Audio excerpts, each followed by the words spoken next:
Today we discuss about the events of the cardiac cycle. ठीक है, जो कि हमें मुख्तलिफ ग्राफ्स की सूरत में दिखा रहे हैं। यहाँ पे ईसीजी की फॉर्म में दिखा रहे हैं, यहाँ पे हमें साउंड इवेंट्स की फॉर्म में दिखा रहे हैं और यहाँ पे हमें दिखाया जा रहा है ventricular pressure, ventricular volume and atrial pressure. ठीक है, आप ना सबसे पहले इस बात को ध्यान में रखें कि जब कोई भी कंट्रैक्शन नहीं हो रही होती तो एट्रिया भी रिलैक्स होता है, वेंट्रिकल भी रिलैक्स होता है, तो दोनों डायस्ट्रोल हालत में होते हैं। तो जो जो पल्मोनरी वेन के थ्रू ब्लड आ रहा होता है ना लंग्स से, वो लेफ्ट एट्रियम से डायरेक्टली लेफ्ट वेंट्रिकुलर में जा रहा होता है। ठीक है, यानी 80% ब्लड तो इसी तरह जा रहा होता है। Before the atrial contraction 80% blood जो है वो हमारे पास एट्रिया से वेंट्रिकल में जा चुका होता है। ठीक है ना, हम ये नहीं कह सकते कि जब हमारे पास एट्रिया कंट्रैक्ट नहीं कर रहे तो वेंट्रिकल के अंदर कोई ब्लड नहीं जा रहा है। एट्रिया कंट्रैक्ट कर रहे हैं तो 80% ब्लड जा रहा है वेंट्रिकल के अंदर।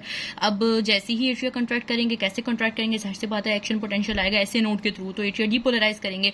एट्रिया डीपोलराइज करेंगे तो ये देखें यहाँ पे पी वेव आ गई है। पी वेव जो रिप्रेजेंट करिए एट्रियल डीपोलराइजेशन को, और ये एक इलेक्ट्रिकल इवेंट है जो कि ईसीजी में हमें दिखा रही है। इलेक्ट्रिकल इवेंट से मुराद ये है कि जब भी देखें एक्शन पोटेंशियल आएगा, पहले मेम्ब्रेन के आउटसाइड पोटेंशियल हमारे पास क्या होता है, पॉजिटिव होता है। रेस्टिंग मेम्ब्रेन पोटेंशियल वो तो नेगेटिव होता है, लेकिन मेम्ब्रेन के आउटसाइड पे आपने देखा होगा तो मेम्ब्रेन के आउटसाइड पॉजिटिव होता है, इनसाइड नेगेटिव होता है। लेकिन जैसे ही हमारे पास एक्शन पोटेंशियल आता है तो मेम्ब्रेन के आउटसाइड जो पोटेंशियल है वो नेगेटिव हो जाता है। तो ये सारी इलेक्ट्रिकल इवेंट है जो हमें ईसीजी दिखाएगी। ठीक है, अब ईसीजी पे सबसे पहले एट्रियल डिपोलराइजेशन होगी, जाहिर सी बात है। उसके बाद हमारे पास एट्रिया कंट्रैक्ट करेगा, एट्रिया डिपोलराइजेशन होगी, पी वेव आ गई। अब एट्रिया कंट्रैक्ट करेगा तो ये हमें रिप्रेजेंट कर रहा है ए वेव। ये देखें, ये छोटी सी वेव दिख रही है ना, ये ए वेव है जो रिप्रेजेंट करिए एट्रियल कंट्रैक्शन को, एट्रियल कंट्रैक्शन को रिप्रेजेंट करिए। अब एट्रिया कंट्रैक्ट कर गए, ये सारे देखें कंट्रैक्शन फेज।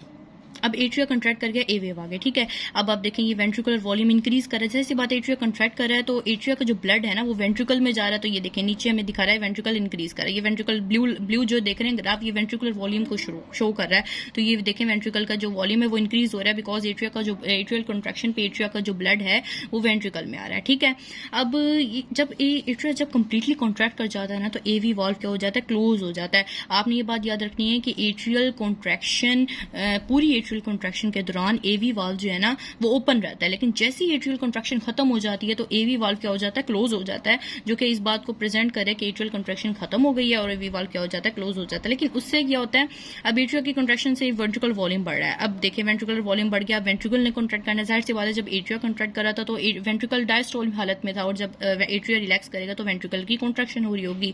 अब देखें, अब ये देखें यहाँ पे रेड लाइन इंक्रीज हो रही है जो इस बात को शो कर रही है कि जो हमारे पास वेंट्रिकुलर प्रेशर है ना वो बढ़ रहा है। पहले वेंट्रिकुलर प्रेशर बिल्कुल थोड़ा सा होता है क्योंकि एट्रिया से ब्लड वेंट्रिकल में आ रहा होता है तो थोड़ा सा वेंट्रिकुलर प्रेशर बढ़ रहा होता है। लेकिन अब तो वेंट्रिकल ने कॉन्ट्रैक्ट करना है, जो कि जैसे ही वेंट्रिकल कॉन्ट्रैक्ट करेगा तो वेंट्रिकल का प्रेशर बढ़ेगा। ठीक है, वेंट्रिकल का प्रेशर बढ़ रहा है। अभी ना अपनी जहन में रखना है कि एओर्टिक वाल्व क्या है, अभी क्लोज है। ठीक है ना, एओर्टिक वाल्व क्लोज है, जो कि वो कौन सा वाल्व होता है जो कि लेफ्ट वेंट्रिकल और एओर्टा के दरमियान में प्रेजेंट होता है। एओर्टिक वाल्व वो क्लोज है क्योंकि वहां से कोई इंजेक्शन नहीं हो रही, सिर्फ वेंट्रिकल अभी कॉन्ट्रैक्ट कर रहा है। अभी उसने कॉन्ट्रैक्ट करना स्टार्ट किया है। क्या किया है, स्टार्ट। अब देखें, ये एक थोड़ा सा ओवरव्यू है जो दिखाने के लिए कि आपको पता होना चाहिए कि मिट्रल वाल्व या फिर एवी वाल्व क्लोज रहता है एट्रियल कॉन्ट्रैक्शन के दौरान, ओपन रहता है एट्रियल कॉन्ट्रैक्शन के दौरान, ताकि सारा एट्रिया का जो ब्लड है वो वेंट्रिकल में आ सके। तो इस दौरान वेंट्रिकल का प्रेशर थोड़ा सा बढ़ रहा होता है, 0 से 5 तक हो जाएगा। ठीक है, अब जाहिर सी बात है जब एट्रियल कॉन्ट्रैक्शन खत्म हो जाएगी तो ये वाला जो वाल्व है ना, ये वाला वाल्व क्लोज हो जाएगा। अब ये क्लोज हो जाएगा तो जाहिर सी बात अगला स्टेप क्या होगा, वेंट्रिकल की कॉन्ट्रैक्शन। अब वेंट्रिकल कॉन्ट्रैक्ट करेगा, प्रेशर मजीद बढ़ेगा, 0 से 5 हो गया था, अब 5 से मजीद बढ़ेगा। अभी तक आपने देखा एओर्टिक वाल्व क्या है, क्लोज है। आपको ये बात पता होनी चाहिए कि एओर्टा के अंदर नॉर्मली प्रेशर कितना होता है, 80 mmHg होता है। ठीक है, ये आपको पता होना चाहिए कि एओर्टा का जो प्रेशर है वो 80 होता है।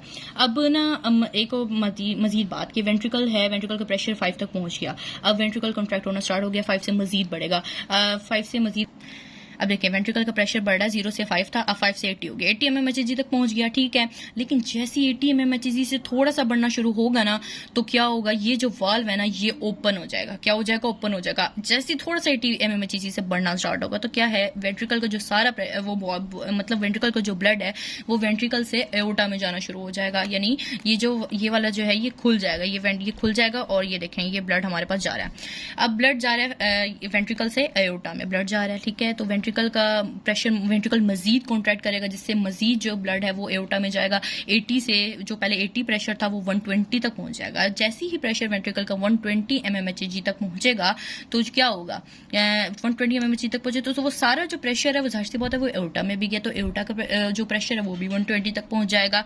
अभी तो वो 80 था ना, स्टार्ट में 80 था, लेकिन जब 5 से 120 गया तो देखें 80 से 120 हो गया। अब यही प्रेशर जो है वेंट्रिकल के अंदर 80 से 120 हो गया। अब वेंट्रिकल का प्रेशर यहाँ पहुंच गया 120, एओर्टा का भी प्रेशर क्या हो गया 120 हो गया।